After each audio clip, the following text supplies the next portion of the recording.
Vuka Mzansi Ukhozi FM. Good morning. Abanye abantu besimameke bangabo noma ke bangabona ngathi ke kudlalwa ngabo nje kakhulu uma ukuthi bayothenga imoto Junior Duma ke ileti ke la khona lapha kwa West Bank kuyena ke ehamba phambili futhi uzophinda sinike ama tip ukuthenga ke imoto edingwa ngabantu besifazane uma sebekulungele ukuthenga imoto zabo zokuqala. Sinombuzo kosheshayo ngifuna ukubuza wona ngaphambi kokuba siqale ke nje uhlelo lethu. Kulungile yini ukugqoka icathulo eziphakeme uma ushayela? Mawusha yazi impendulo mlelo Ukhozi FM ngavakashela ke ikhasi lethu la kwa West Bank Asset Finance ku Facebook noma uthi @westbank ku Twitter @westbank ku Twitter ungakhohlwa ukufaka lawo hashtag lena ethi ke #westbank_how_to. Umbuzo ke uthi ke uma ke kulungile yini na ukugqoka icathulo eziphakeme bo sisters uma ke ukuthi uyashayela na impendulo zoyikhipha ke ngekudala njengamanje sibingeleleke enye imbokodo kusandulela ke usuku olukhulu lwembokodo. Junior kunjani? Ngiyaphila kakhulu Sigameza ninjani kodwa nini? Wonke umuntu ukhuluma ngosuku lwenu kusasa. Hayibo. Utshena uzama lapho utshena ohlengiwe ngayo yonke imbokodo Ukhozi usibakhuleke. Ngizolalela ilanga lonke ngifuna ukunika yonke into enishoyo ngabo ngibatshela. Ngiyabonga ma. Ngiyabonga mina. Ngizoba mesho 8. Laba ngizobafaka laba bangeke bebe correct khona kusasa kodwa ke akusenani ke. Ngabe ikhonto izobalalela. Junior asiqale ngendaba yethu namhlanje yokuthenga kwabantu kwesifazane imoto zabo zokuqala kuhluke kanjani uma kuhlukile? Ngiyabonga kakhulu Sigameza. Yazi ngisho nje ukuthi lento engizoyisho hayi ngoba nakho ngiwumama kwamina kodwa ke isikhathi esiningi thina bomama vele ithina abaphathi bama-budget emakhaya kanti ke nje isikhathi esiningi vele sibaneze elikhulu ekuthengeni kwemoto yasekhaya. Uma sithenga imoto ke thina sicabanga izinto ezibalekile ikakhulukazi nje futhi nezidingo ezifana nezinto nokuphepha ikakhulukazi mawunabantwana uyakubhekelela lokho indawo eyanele yokubeka impahla siyagrosa phela sidinga nezimpahla zezingane uma ngabe khanjwa kiwe emakhaya nokonga upetrol njalo nje njengomama ke nami ngiyakwazi ukuthi ubaye kanjani uhambe lokuthenga imoto ukuthola imoto eyikho konke okufunayo ukuthi ihambisane nebudget yakho kufana nje ngikubeke ngokuthi uma ufunela ingane yakho isikole esingaphambili ungajahi nje uma umuntu usifazane hlela kahle konke uzoyithola le oyifunayo nale ezoba ungaphambili kwena. Wow. Ngeke ukuthi ke shilo amadoda ke wona awahlale abe nalo lwazi olungako uma qhathaniswa ngani bakiwa kakhulu ke emotweni. Kodwa yini okufanele bonke sisi abasilalele njengamanje ngeluhlelo lwandulela usuku lwabo lwenu lwakusasa bayiqaphele mawukuthi bayothenga imoto? Okubalekile nje nokuhamba phambili phela ukuthi unethezeke uma usunayo le moto. Ngakho ke ibudget yakho iyona into yokuqala kumele uyibheke bese ke uyabheka nezidingo zakho ukuthi izozenza yini izidingo zakho le moto.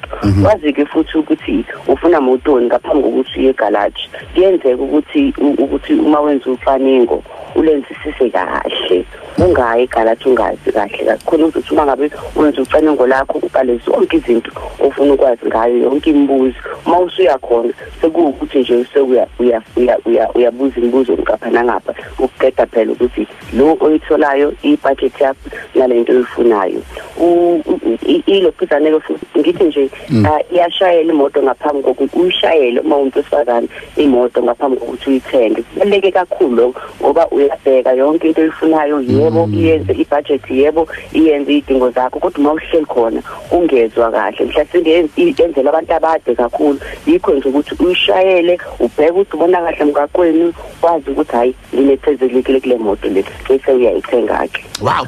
So sibheka ama comments abantu abawabhalayo kuwena Facebook ungakhohlwa ukuthi ungasibheka ku Facebook noma ku Twitter @westbank ku Twitter ungakhohlwa ukusebenzisa #westbank_how_to. Ngizobheka umbuzo kaGoogle kodwa before ngeke kuona kulama tip okhuluma ngawo ngwezwa kahle and I'm shocked akekho umuntu uzocabanga ukuthi ahlukumeze noma ke azama ukudlala ngomuntu osifazane useyazi into ayifunayo nongagudluki ibudget yakhe njengoba kade usitshela. Nangu ke uGoogle mashinini ku Facebook ufuna ukwazi ukuthi ke kumqondo omuhle yini uthi uthole i-pre-approved finance ngaphambi kokuthi uqale uyothenga imoto. Siyabonga uGoogle kumbuzo wakho.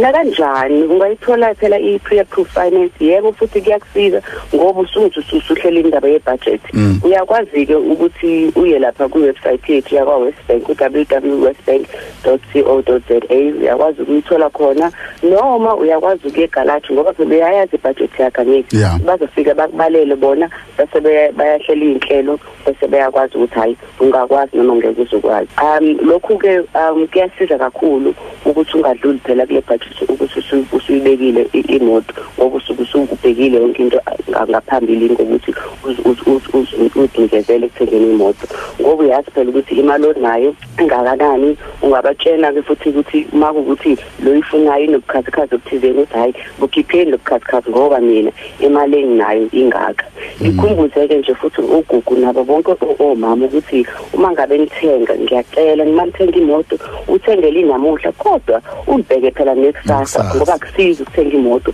namhlanje enebhuthe encane ne2 door kanti yazi ukuthi ngonyaka ozayo uhlela ukuba nomngeni noma uhlela ukuba nabantwana uzodinga indawo enkulu enempahla abantu besifazane bakhumbule nje ukuthi phela imoto akuyona into okwaziyo ukuthi uyishintshe kalula. Wow, bekwabe isikhathi sambe sengivuma bengizongibheka ama comments abantu ababhalayo la omncedisi Bhubesi NMZ I think isemzimkhulu njalo njalo bangabe abantu abasibhalelayo ke izinto zabo la. Ake siyeni kulombuzo wethu ke sawubuza ngaphambilini bebengiphendula nabo besho ukuthi ngokwabo babona ngayiphi. Impendulo ngempela ithini? Sekuyisikhathi ke ukuthi sibheke umbuzo ngabe ngumqondo omuhle ukuthi ushayele ngecathulo ephakeme njengomuntu wesifazane.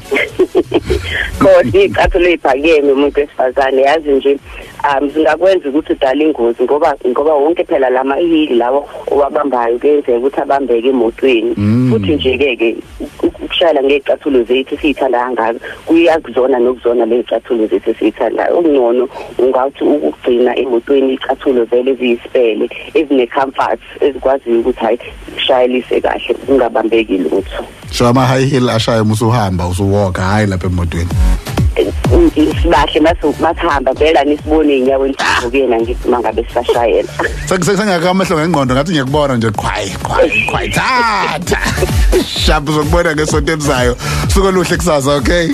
Siyabonga kakhulu nomama bonke bokhozi babe nosuku oluhle kusasa siyabonga. Siyabongela Nkosi. Abengcwabi Westbank isinikeza imoto mahala bo. Siyohlanganisa ke ngonyaka ozayo. Siya kanjani lapho bayayivalela kusasa bazonibeka kule ndawo yenota. Kade akusesikhalela imoto nje kodwa kusenani. Hayi next time dadewethu. Kerara habana.